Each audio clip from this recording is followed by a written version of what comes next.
그래서 이제 뭐 이라크 같은 경우는 흔히 말하기를 이라크를 이제 이라크 오스만 제국의 세 개 주, 바스라, 바그다드, 모술이었던 이 세 개 주를 묶어서 만들어진 인공국가라고 이제 흔히들 이야기를 하는데, 사실 지금 위에 이 그림에서 보이듯이 어, 그 바그다드, 바스라, 모술 세 개 주로 나뉘어 있던 시간은 얼마 되지 않습니다. 오스만 제국 시대에도 이라크는 한 개 주였던 시절도 있었고, 바그다드와 모술이 또는 바그다드와 바스라가 같은 한 주였던 시절도 있었고, 그리고 무엇보다도 20세기 초반부터 이라크, 19세기 후반과 20세기 초반부터 이라크에 살고 있던 사람들은 자신들을 이라크라는 정체성을 인식하고 있었다는 증거도 꽤 많이 발견됩니다.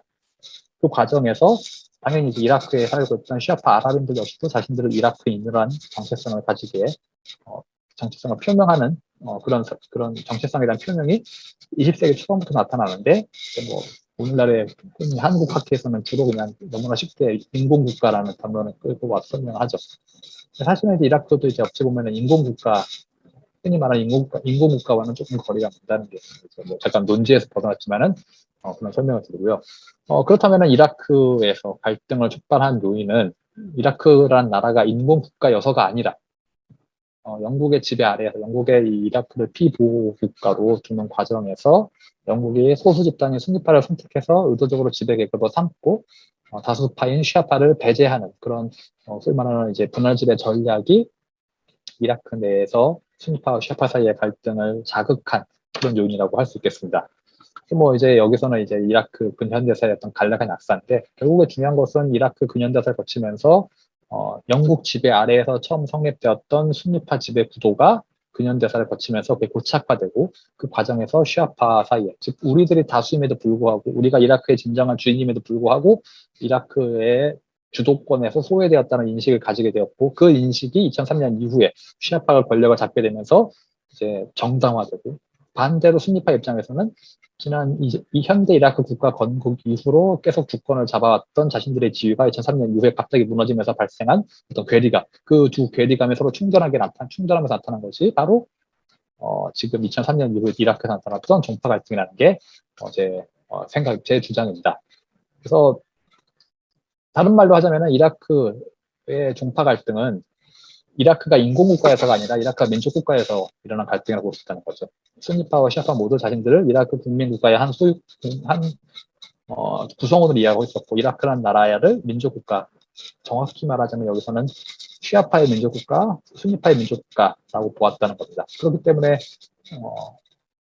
순니파든 시아파든 어느 쪽이든 이라크 내정 과정에서 나타났던 주장은 분할이 아니라 완전한 지배였던 거죠.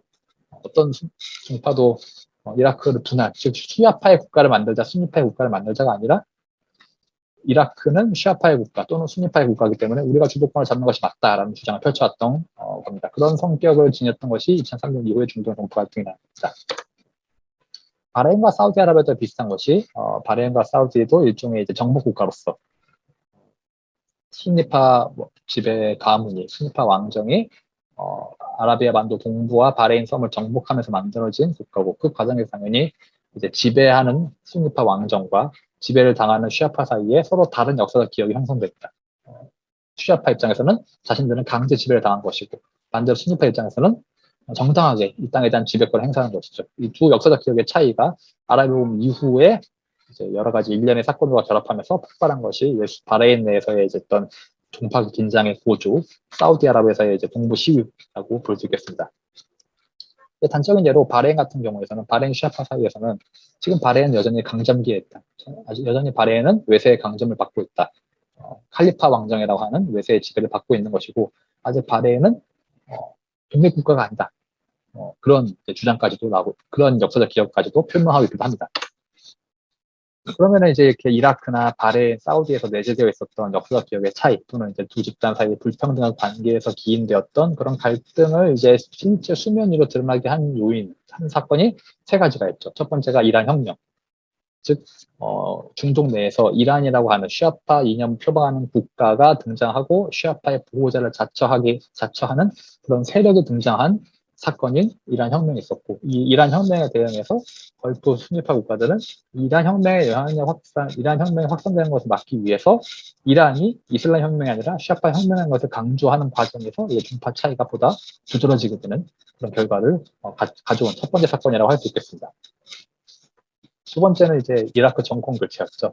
2003년에 있었던 이라크 정권 교체입니다. 이제 이라크 정권 교체를 계기로 중동 내 지역 질서가 이란한테 훨씬 유리한 쪽으로 넘어가게 됩니다. 원래 이란을 견제하고 있었던 이라크가 이제 친이란 성향의 시아파 정권들이 시아파가 권력을 잡으면서 이란에 유리한 방향으로 지역 질서가 재편되고, 이 과정에서 순위파 내에서는 이란과 그 친이란 세력이 중동을 위협하고 있다는 문제의식, 위기의식이 성장하면서 양측 사이에 어떤 상호 긴장, 시아파들은 시아파대로 이제 부당하게 박탈되어 왔던 자신들의 권리를 되찾고자 하는 것이 우리의 운동이다라는, 우리의 움직임을 따라서 역사적 과오를 수정하는 정당한 대응이다라고 보는 시아파와, 그다음에 시아파의 부상, 이란의 부상으로 인해서 자신들의 생존이 위협받고 있다는 순위파의 위기의식이 충돌하면서, 즉 이 상호 간의 피해의식이 경쟁하는 과정에서 이제 종파 갈등이 나타날 수 있는 토양이 조성되게 됩니다. 그리고 그러한 것들을 최종적으로 점화시킨 사건이 바로 아랍의 봄이었죠. 즉 이란이랑 사우디아라비아가 시리아라든지 예멘이라든지 바레인과 같은 나라에 직접 개입할 수 있는 그런 환경을 조성한 정치적 혼란성을 만드는 것이 아랍의 봄이었고, 이 아랍의 봄이라는 어떤 예기치 못한, 예상하지 못했던 결과를 가져온 사건이 이라크에 어떤 국한되어 있었다고 볼 수 있는, 또는 적어도 다른 국가에서는 표면 위로 드러나지 않았던 종파 간의 긴장을 실제 갈등으로 촉발시킨 그런 결정적인 계기가 되는 사건이라고 볼 수 있겠습니다. 그래서 요약하자면은 20세기부터 누적되어 왔던, 그리고 2000년대 후반부터 1970년대부터 나타나왔던 중동 지역의 정치적 변화, 그리고 20세기부터 존재해왔던 순위파와 시아파 사이의 불평등한 권력 관계의 역사, 그리고 이 아랍 국가에 대한 역사적 기억의 차이, 누가 아랍 국가, 시리아나 바레인이나 사우디나 이라크의 진정한 국민인가, 누가 이 나라의 진정한 국민으로서 정당한 자격을 가지는가에 대한 역사적 기억의 차이, 이것들이 결합하면서 2000년대 후반에, 2000년대 이후에 종파 갈등이라는 그런 양상으로 나타나게 되었던 겁니다. 그래서 다시 요약해보자면, 종파 갈등이라는 것은 단순히 어떤 정치적 변화로 인해서 발생한 그런 사건만도 아니고, 동시에 순위파와 시아파 사이 어떤 1400년간의 갈등에 따른 사건도 아니란 겁니다. 역사적 배경이 분명히 존재하고, 그 역사적 배경에는 종파 사이의 차이라는 것을 분명히 부정할 수 없지만, 그 종파 사이의 차이라는 것을 실제 갈등으로 만들어낸 데에는 20세기 후반부터 2000년대 초반까지 있었던 그런 일련의 사건들이 결합했을 때야 그 역사적 그 서로 간에 존재하는 정체성의 차이가 갈등으로 발현되게 되었다라는 게 제 기본적인 생각입니다. 네, 감사합니다. 예, 황희연 박사님 너무 감사드립니다. 황희연 박사님 네. 그 발표를 통해 가지고 종파 갈등, 흔히 알고 있는 시아파, 순니파의 종파 갈등, 그리고 그들의 역사적 배경, 그리고 현재 이 2000년대 이후 종파 갈등이 더 활발해 보이는데 촉발할 수 있는 배경 등에 대해서 많은 것을 배울 수 있었던 자리였습니다.